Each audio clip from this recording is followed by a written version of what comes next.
तो बाकी सभी उपस्थित साथियों, जैसे बताया गया कि ये 9 अगस्त का तमाम महीना ही जो है ये बहुत ऐतिहासिक है।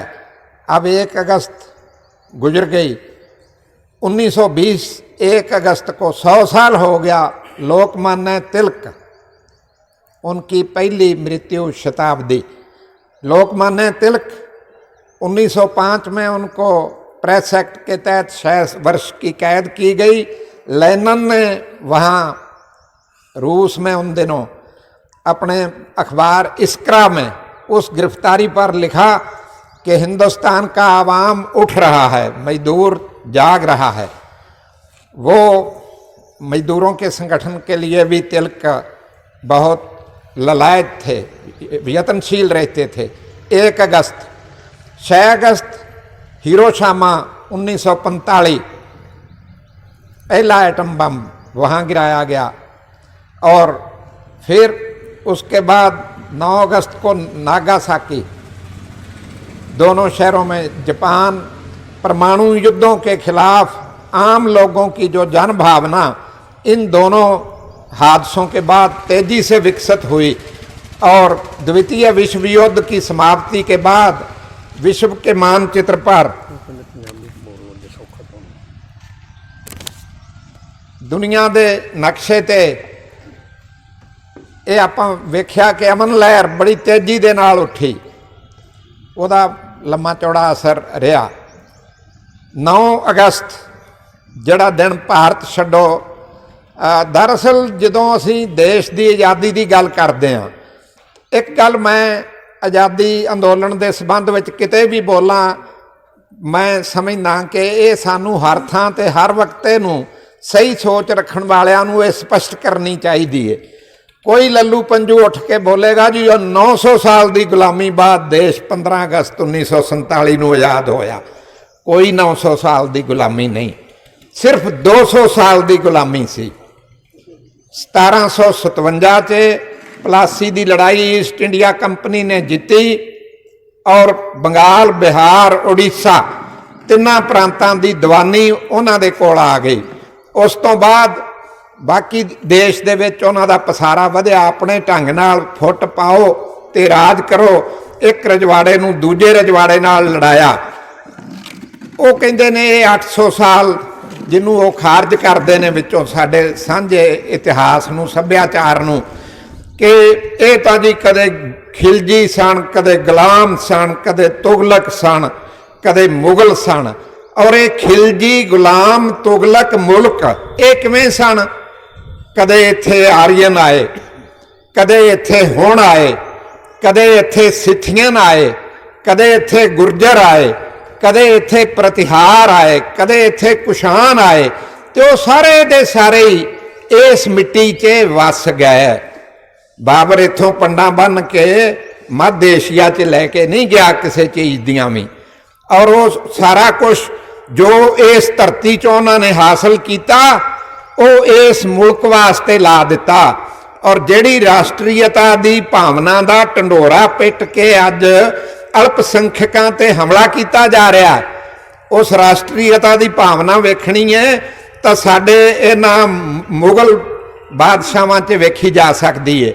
एक हसन खां मेवाती सी। हसन खां मेवाती राणा सांगा वालों बाबर के खिलाफ लड़ रहा सी पहली लड़ाई च, ते सांगा दे पैर उखड़ गए, सांगा नस गया, ओदी हॉबनॉबिंग हो गई जां किवें नस्या।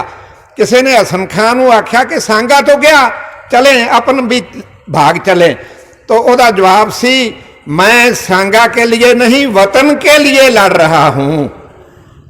ये उन्हां दा वतन सी। और मुगल बादशाह बहादुर शाह जफर ओदे पुत्रां दे, पोतरियां दे, भतीजियां दे सिर कट के एक वड्डी परात च पा के हडसन नां दा एक अंग्रेज करनल वो कहंदा हिंद दे बादशाह नूं कंपनी वालों तोहफा है। उन्हें क्या अमीन तैमूर के वंशज इसी तरह सुरखरू होकर अपने पुरखों के सामने आया करते हैं। ये तो साडी परंपरा है। उन्हें क्या बहुत अच्छा होया। ਇਹ ਅੱਜ ਜਿਹੜੀਆਂ ਇਹ ਗੱਲਾਂ ਆਪਾਂ ਵੇਖ ਰਹੇ ਹਾਂ, ਇਹ ਸਿਰਫ ਰੋਟੀ ਨਹੀਂ ਦੇ ਰਿਹਾ, ਰੁਜ਼ਗਾਰ ਨਹੀਂ ਦੇ ਰਿਹਾ, ਦਵਾਈ ਨਹੀਂ ਦੇ ਰਿਹਾ, ਇਹ ਗੱਲਾਂ ਸਾਨੂੰ ਦੇ ਰਹੇ ਨੇ। ਇਸ ਲਈ ਜਿਹੜਾ ਸਾਡੇ ਦੇਸ਼ ਦਾ ਸੰਵਿਧਾਨ ਔਰ ਇਹ ਲੜਾਈ ਸਾਡੀ ਜਿਹੜੀ 1757 ਤੋਂ ਸ਼ੁਰੂ ਹੋਈ, ਇਹਦੇ ਬੜੇ ਪੜਾਅ ਸਨ। ਜੇ ਕੋਈ ਇੱਕ ਧਿਰ ਇਹ ਆਖੇ ਕਿ ਸਾਡੀ ਵਜ੍ਹਾ ਕਰਕੇ ਦੇਸ਼ ਆਜ਼ਾਦ ਹੋਇਆ ਤੇ ਉਹਦੀ ਬੇਵਕੂਫੀ ਹੈ। ਇੱਕ ਧਿਰ ਨਹੀਂ ਸੀ, ਬਹੁਤ ਧਿਰਾਂ ਸੀ ਜਿਹੜੀਆਂ ਆਜ਼ਾਦੀ ਦੀ ਲੜਾਈ ਦੇ ਵਿੱਚ ਜਿਨ੍ਹਾਂ ਦਾ ਯੋਗਦਾਨ ਸੀ। ਕੋਈ ਕਿਸੇ ਸਮੇਂ ਆਈ, ਕੋਈ ਕਿਸੇ ਸਮੇਂ ਆਈ। ਇਹਦੇ 'ਚ ਪਹਿਲਾਂ ਤੇ ਆਦਿਵਾਸੀ ਸਨ ਜਿਹੜੇ ਜਲ ਜੰਗਲ ਤੇ ਜ਼ਮੀਨ ਲਈ ਲੜੇ ਉਸ ਵੇਲੇ। ਅੱਜ ਵੀ ਆਦਿਵਾਸੀ ਲੜ ਰਹੇ ਨੇ ਸਾਡੇ ਦੇਸ਼ 'ਚ।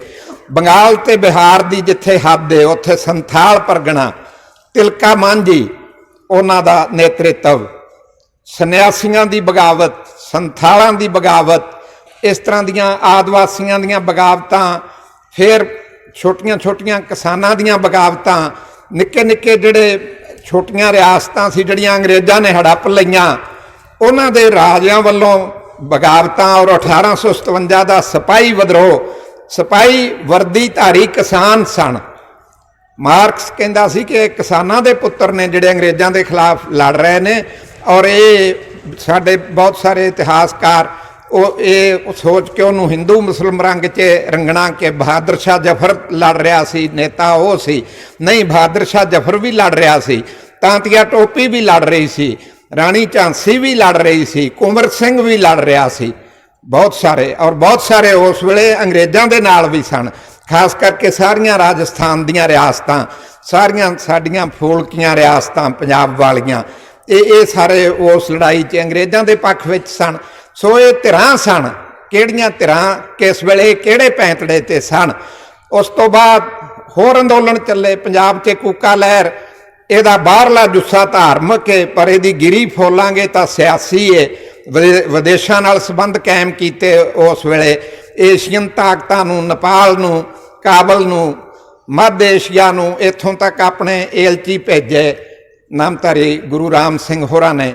ਔਰ ਇੱਕ ਯਤਨ ਉਸ ਵਕਤ ਕੀਤਾ, ਠੀਕ ਹੈ, ਸਫਲ ਨਹੀਂ ਹੋਇਆ। ਪਰਸੀਕਿਊਸ਼ਨ ਹੋਈ, 100 ਤੋਂ ਵੱਧ ਬੰਦਾ ਉਹਨਾਂ ਦਾ ਮਾਰਿਆ ਗਿਆ, ਘਰ ਘਾਟ ਖੋਹ ਲਏ, ਜ਼ਬਤ ਕਰ ਲੈ ਗਏ।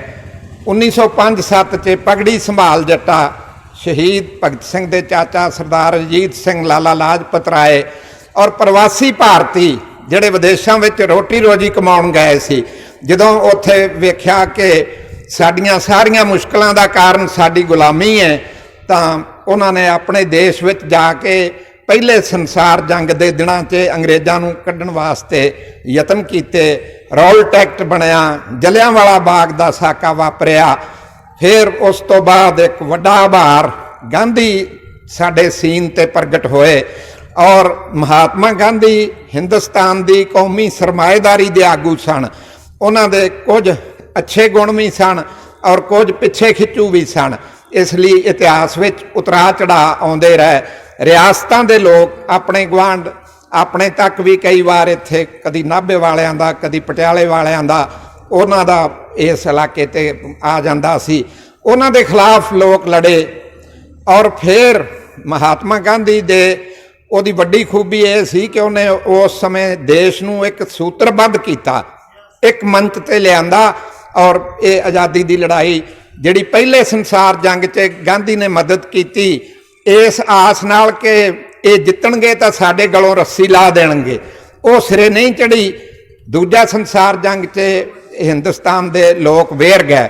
ਉਹਨਾਂ ਨੇ ਕਿਹਾ ਇਹ ਸਾਮਰਾਜੀ ਜੰਗ ਹੈ, ਸਾਡਾ ਇਹਦੇ ਨਾਲ ਕੋਈ ਸਰੋਕਾਰ ਨਹੀਂ। ਪਰ 1941-42 ਆਉਂਦਿਆਂ ਤੱਕ ਜਦੋਂ ਸੋਵੀਅਤ ਸੰਘ 'ਤੇ ਹਮਲਾ ਹੋਇਆ ਤਾਂ ਫਿਰ ਜੰਗ ਦਾ ਸਰੂਪ ਜਿਹੜਾ ਉਹ ਬਦਲ ਜਾਂਦਾ ਹੈ। ਦੁਨੀਆ ਦੀਆਂ ਅੱਗੇ ਵਧੂ ਤਾਕਤਾਂ ਇਹ ਮਹਿਸੂਸ ਕਰਦੀਆਂ ਨੇ ਕਿ ਮਜ਼ਦੂਰਾਂ ਕਿਸਾਨਾਂ ਦਾ ਜਿਹੜਾ ਪਹਿਲਾ ਰਾਜ, ਉਹਨਾਂ ਦਾ ਮੱਕਾ, ਉਹ ਕਾਇਮ ਰਹਿਣਾ ਚਾਹੀਦਾ ਹੈ।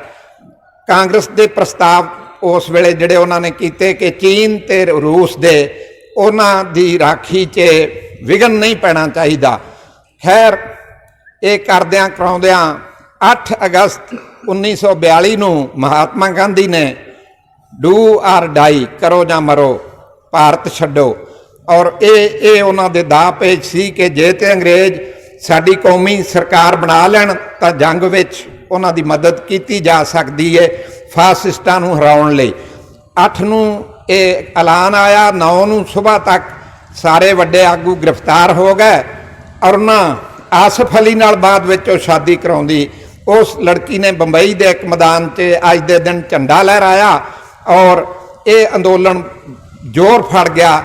ਇਹਦੇ ਵਿੱਚ ਕੋਈ 70-75 ਹਜ਼ਾਰ ਦੇ ਕਰੀਬ ਗ੍ਰਿਫਤਾਰੀਆਂ, ਕੋਈ 940 ਦੇ ਕਰੀਬ ਮੌਤਾਂ, 1600 ਤੋਂ ਵੱਧ ਲੋਕ ਫੱਟੜ। ਇਸ ਤਰ੍ਹਾਂ ਇਹ ਚੱਲਿਆ ਔਰ ਅਖੀਰ ਦੂਜਾ ਵਿਸ਼ਵ ਯੁੱਧ ਸਾਮਰਾਜੀ ਤਾਕਤਾਂ ਬੇਸ਼ੱਕ ਮਿੱਤਰ ਤਾਕਤਾਂ ਜਿੱਤ ਗਈਆਂ, ਪਰ ਸਮਾਜਵਾਦ ਇੱਕ ਕੈਂਪ ਬਣ ਕੇ ਉੱਭਰਿਆ, ਫਾਸ਼ੀਵਾਦ ਨੂੰ ਹਾਰ ਹੋਈ ਔਰ ਸਾਡਾ ਦੇਸ਼ ਉਸ ਅੰਤਰਰਾਸ਼ਟਰੀ ਘਟਨਾਕ੍ਰਮ ਦੇ ਦਬਾਅ ਥੱਲੇ ਔਰ ਇੱਥੇ ਮਜ਼ਦੂਰਾਂ ਕਿਸਾਨਾਂ ਦੀਆਂ ਜਿਹੜੇ ਅੰਦੋਲਨ ਵਧੇ। ਤੁਹਾਨੂੰ ਇਹ ਗੱਲ ਸੁਣ ਕੇ ਖੁਸ਼ੀ ਵੀ ਹੋ ਸਕਦੀ ਹੈ ਕਿ ਦੂਜੇ ਵਿਸ਼ਵ ਯੁੱਧ ਦੇ ਖਿਲਾਫ ਜਿਹੜੀ ਸਭ ਤੋਂ ਪਹਿਲੀ ਹੜਤਾਲ ਸੀ ਉਹ ਬੰਬਈ ਦੇ ਮਜ਼ਦੂਰਾਂ ਨੇ ਕੀਤੀ ਸੀ। 80,000 ਮਜ਼ਦੂਰਾਂ ਨੇ ਇਸ ਜੰਗ ਦੇ ਖਿਲਾਫ ਬੰਬਈ ਦੀਆਂ ਸੜਕਾਂ ਤੇ ਉਹ ਨਿਕਲੇ ਸਨ। ਔਰ 1945-46 ਤੱਕ ਆਉਂਦਿਆਂ ਡਾਕ ਤਾਰ ਦਾ ਮਹਿਕਮਾ, ਨੇਵੀ ਦੀ ਬਗਾਵਤ, ਪੁਲਿਸ ਤੱਕ ਦੇ ਲੋਕ, ਉਹ ਸਾਰੇ ਜਿਹੜੇ ਸੀ ਜਨ ਕਾਰਵਾਈਆਂ ਵਿੱਚ ਚਲੇ ਗਏ ਔਰ ਅੰਗਰੇਜ਼ਾਂ ਨੂੰ ਇੱਥੋਂ ਜਾਣਾ ਪਿਆ।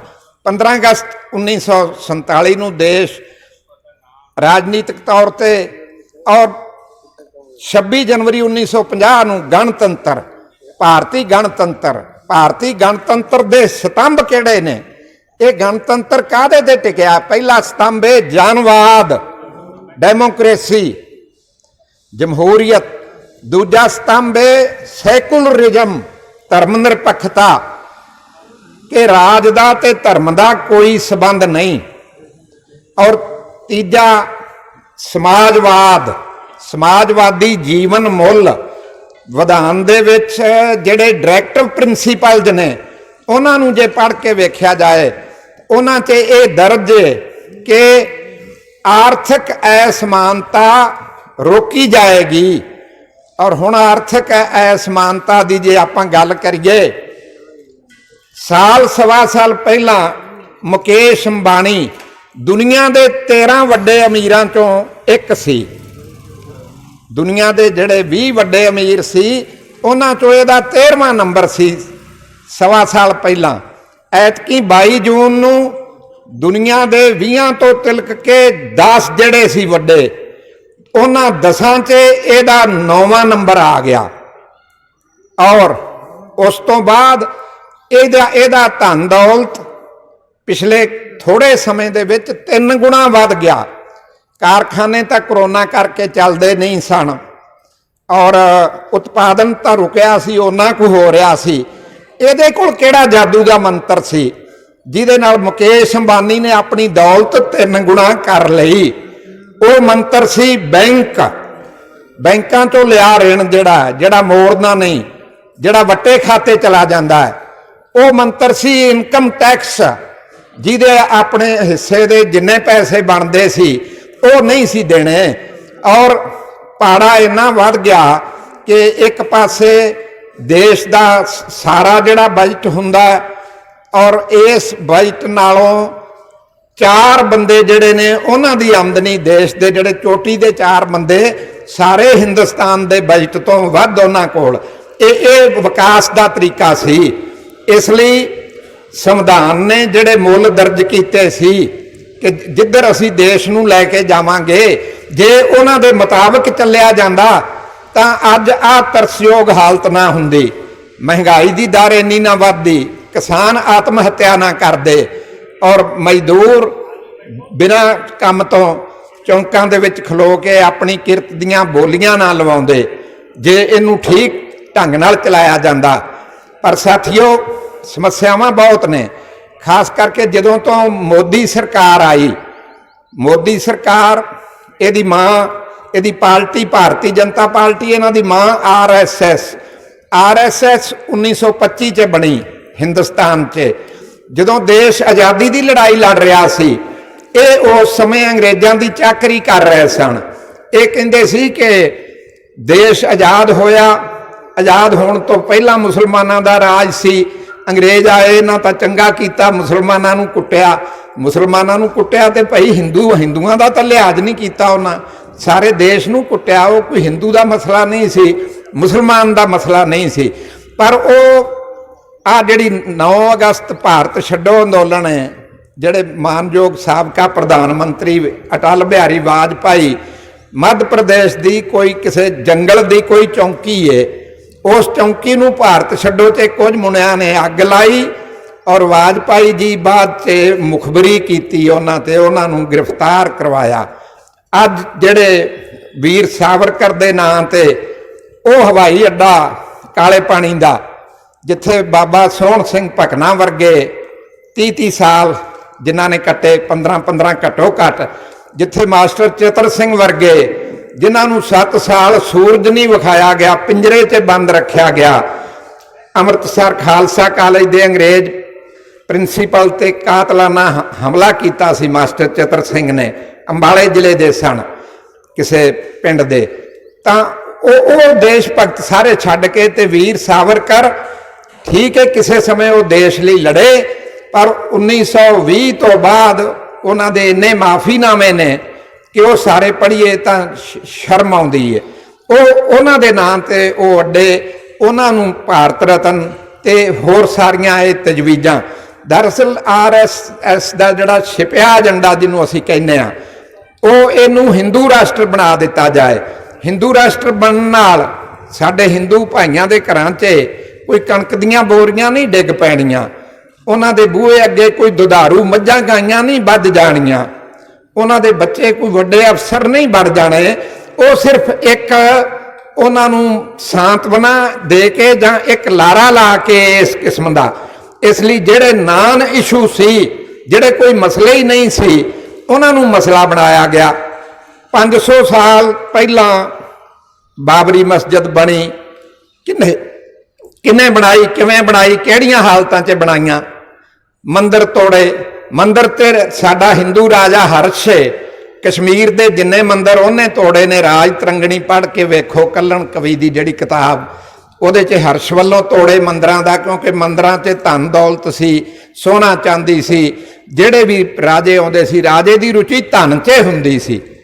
वो तां जे साडा महाराजा भुपिंदर सिंह पटियाले वाला राजा सिख सी, तो पिंड 'च गुरुद्वारा कोई बनाउणा हुंदा सी तां रात नूं बनाउंदे सी, दिने नहीं सी बनदा, क्योंकि राजा समझदा सी गुरुद्वारा बनया ये इकट्ठे होणगे, मेरे राज प्रबंध बारे चर्चा करनगे, बगावत फैलेगी, बननी ना दिओ। सारे ये कुछ करते सी, जिन्ने भी राजे सी, वो हिंदू होण, मुसलमान होण, सिख होण, वो समा इस तरह का सी। और अज उन्हां जख्मां नूं अचेरना 5 अगस्त 2019 युग केड़ा युग तां ये वे कि छोटे राजां नूं भी खुद मुख्तियारी दिओ। जम्मू कश्मीर की खुद मुख्तियारी तोड़ी, ऑटोनमस जोन बना दिता, राज तोड़ के उहदे 3 टुकड़े कर दिते। आपां 3 कुछ महीने वेख्या सी लॉकडाउन का नज़ारा, कश्मीरी भाइयों नूं तां साल तो उत्ते हो गया, अजे उन्हां दा लॉकडाउन नहीं टुटा, अजे उन्हां दे जिहड़े आगू ने वो नज़रबंदी तो बाहर नहीं आए। तां 5 अगस्त नूं कश्मीर 'च 370 35 ये कहते हैं कि वो वादा पूरा किया सी 5 अगस्त 2019, तो हुण 5 अगस्त 2020 राम मंदिर का शिलान्यास। मैनू इंज लगता है कि इन्हां हौली हौली 15 अगस्त नूं भुल जाना है तो 5 अगस्त चेते रख लेनी है कि 15 अगस्त तो छड्डो, वो मनाउण दी लोड़ नहीं। हुण अगले साल 5 अगस्त नूं जे रहणगे तो कोई होर इस तरह की कुलैणी करतूत करनगे जिहदे नाल मुल्क दा जिहड़ा ये सारा बंटा धार होएगा, जिस पासे नूं ये जा रहे ने। हुण लड़ाई तां करोना दे खिलाफ सी। किन्ना समा रह गया मेरा जी? अच्छा, लड़ाई तां करोना दे खिलाफ सी ते ये कहंदे असीं खेती लई 3 अध्यादेश लै आए हां।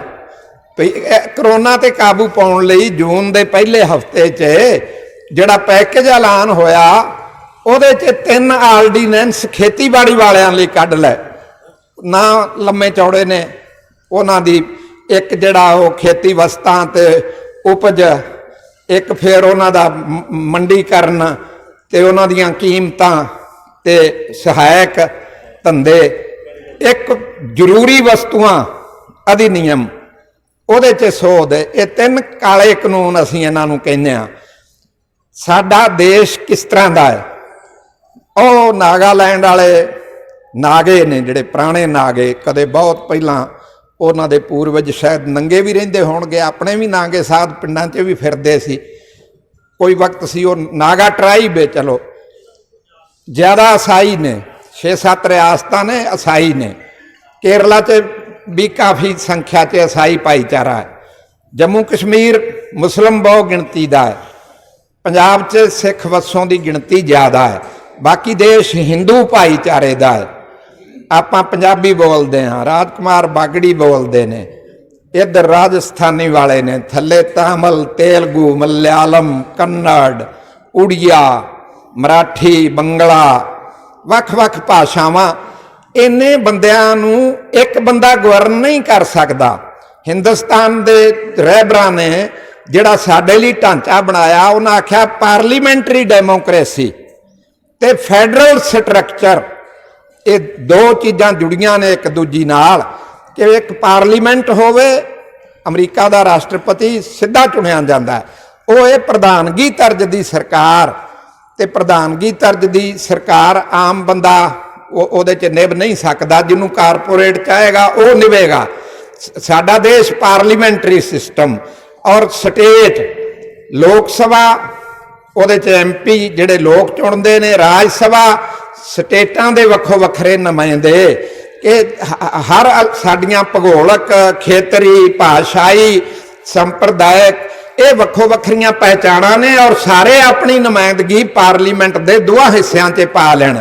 ਇਸ ਲਈ ਸੰਘੀ ਢਾਂਚਾ, ਹੁਣ ਇਹਨਾਂ ਸੰਘੀ ਢਾਂਚੇ ਨੂੰ ਢਾਹ ਲਾਈ। ਖੇਤੀਬਾੜੀ ਤੇ ਐਜੂਕੇਸ਼ਨ, ਇਹ ਦੋਵੇਂ ਸਟੇਟਾਂ ਦੇ ਮਸਲੇ ਨੇ, ਰਾਜ ਨਾਲ ਸੰਬੰਧਿਤ ਨੇ। ਪਰ ਕਿਸਾਨਾਂ ਦੇ ਅਧਿਆਦੇਸ਼ ਲਿਆਉਣ ਲਈ ਕਿਸੇ ਸਟੇਟ ਨੂੰ ਨਹੀਂ ਪੁੱਛਿਆ, ਨਾ ਹੀ ਇਹ ਖੇਤੀ ਜਿਹੜਾ ਐਜੂਕੇਸ਼ਨ ਬਾਰੇ ਜਿਹੜੀ ਨਵੀਂ ਪਾਲਿਸੀ ਲਿਆਏ ਨੇ ਉਹਦੇ ਬਾਰੇ ਇਹਨਾਂ ਨਾ ਕਿਸੇ ਨੂੰ ਪੁੱਛਿਆ। ਇਹਦਾ ਮਤਲਬ ਕਿ ਸੰਘੀ ਢਾਂਚਾ ਵੀ ਜਾਏਗਾ, ਔਰ ਪਾਰਲੀਮੈਂਟ ਦੀ ਜਿਹੜੀ ਸੁਪਰਮੇਸੀ, ਪਾਰਲੀਮੈਂਟ 'ਤੇ ਚਰਚਾ ਹੀ ਨਹੀਂ ਕੀਤੀ।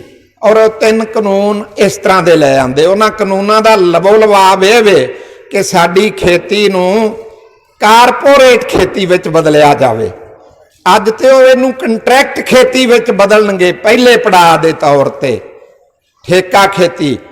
ਔਰ ਉਹ ਜਿਹੜੀਆਂ ਸ਼ਰਤਾਂ ਕੀਤੀਆਂ ਨੇ, ਹੋ ਸਕਦਾ ਇਹ ਮੁੱਢਲੇ ਦੌਰ 'ਚ ਸਾਲ 2 ਸਾਲ ਬਾਜ਼ਾਰ ਨਾਲੋਂ ਕਿਸਾਨ ਨੂੰ ਭਾਅ ਵੱਧ ਮਿਲ ਜਾਵੇ, ਪਰ ਜਦੋਂ ਉਹਦੇ ਤੇ ਕਿਸਾਨ ਨਿਰਭਰ ਹੋ ਜਾਏਗਾ, ਫਿਰ ਉਹਦੀ ਜਿਣਸ ਰੁਲੇਗੀ, ਕੋਈ ਚੁੱਕੇਗਾ ਨਹੀਂ। ਔਰ ਜ਼ਰੂਰੀ ਵਸਤੂਆਂ ਦਾ ਅਧਿਨਿਯਮ ਜਿਹੜਾ ਉਹਦੇ 'ਚ ਸੋਧ ਕੀਤੀ, ਉਹਦਾ ਮਤਲਬ ਇਹ ਕਿ ਖਰੀਦ ਕੇ ਖਾਣ ਵਾਲੇ ਨੂੰ ਜਦੋਂ ਕਣਕ ਮੰਡੀ 'ਚ ਚਲੀ ਜਾਏਗੀ, ਮੰਡੀ 'ਚੋਂ ਕਿਸਾਨ ਦੇ ਹੱਥੋਂ ਤੁਰ ਜਾਏਗੀ, ਤਾਂ 2-4 ਮਹੀਨੇ ਬਾਅਦ ਉਹਦੇ ਰੇਟ ਆਮ ਬੰਦੇ ਦੀ ਪਹੁੰਚ ਤੋਂ ਬਹੁਤ ਦੂਰ ਚਲੇ ਜਾਣਗੇ। ਇਸ ਸਮਝੌਤੇ ਦੇ ਵਿੱਚ ਉਹ ਕੰਪਨੀਆਂ ਹੀ ਕਿਸਾਨ ਨੂੰ ਰੇਹ ਦੇਣਗੀਆਂ, ਸਪਰੇਅ ਦੇਣਗੀਆਂ, ਪਸ਼ੂ ਚਾਰਾ ਦੇਣਗੀਆਂ, ਕੀਟਨਾਸ਼ਕ ਦੇਣਗੀਆਂ। ਉਹ ਇਹ ਅਨੁਬੰਧ ਹੋਏਗਾ ਵੀ ਤੂੰ ਇਹਨਾਂ ਤੋਂ ਲਏਗਾ, ਅਨੁਬੰਧ ਹੋਏਗਾ ਕਿ ਤੂੰ ਇੰਨੇ ਸਮੇਂ 'ਚ, ਇੰਨੇ ਵਜਨ 'ਚ, ਇੰਨੀ ਗੁਣਵੱਤਾ ਦੀ, ਇੰਨੇ ਗ੍ਰੇਡ ਦੀ ਉਹ ਜਿਣਸ ਸਾਨੂੰ ਦੇਵੇਂਗਾ। ਜੇ ਉਹ ਨਹੀਂ ਦੇ ਪਾਏਗਾ, ਉਹ ਕਰਾਰ ਰੱਦ ਕਰਨਗੇ ਜਾਂ ਕਟੌਤੀ ਲਾਉਣਗੇ ਕੀਮਤਾਂ ਦੇ ਵਿੱਚ, ਤੇ ਫਿਰ ਇਹਦੀ ਦਾਦ ਫਰਿਆਦ ਕਿਸੇ ਕੋਰਟ ਕਚਹਿਰੀ 'ਚ ਨਹੀਂ। ਔਰ ਉਹ ਕਹਿੰਦੇ ਨੇ ਜੀ ਇਹ ਕੰਟਰੈਕਟ, ਉਹ ਸਮਝੌਤਾ ਜਿਹੜਾ ਕਾਨੂੰਨ ਨਾਲ ਲਾਗੂ ਕਰਾ ਸਕੀਏ। ਔਰ ਇਸ ਕੰਟਰੈਕਟ 'ਚ 2 ਧਿਰਾਂ ਕਿਹੜੀਆਂ ਨੇ? ਇੱਕ ਬੰਨੇ ਕਿਸਾਨ, ਉਹ ਬੜਾ ਸਧਾਰਨ, ਜਿਹਦੇ ਲਈ ਪਿੰਡ ਤੋਂ ਸ਼ਹਿਰ ਆਉਣ ਲੱਗਿਆਂ ਵੀ ਜਿਹਨੂੰ ਕਈਆਂ ਤੋਂ ਰਸਤੇ ਪੁੱਛਣੇ ਪੈਂਦੇ ਨੇ ਵੀ ਮੈਂ ਯਾਰ ਕਿਹੜੀ ਬੱਸ ਫੜਾਂ, ਸੌਖਾ ਪੜ ਜੂ ਕਿ ਨਹੀਂ, ਜਿਹੜਾ ਆਪਣੀ ਦੁਨੀਆ 'ਚੋਂ ਕਦੇ ਬਾਹਰ ਆਇਆ ਹੀ ਨਹੀਂ, ਉਹ ਕਿਸਾਨ।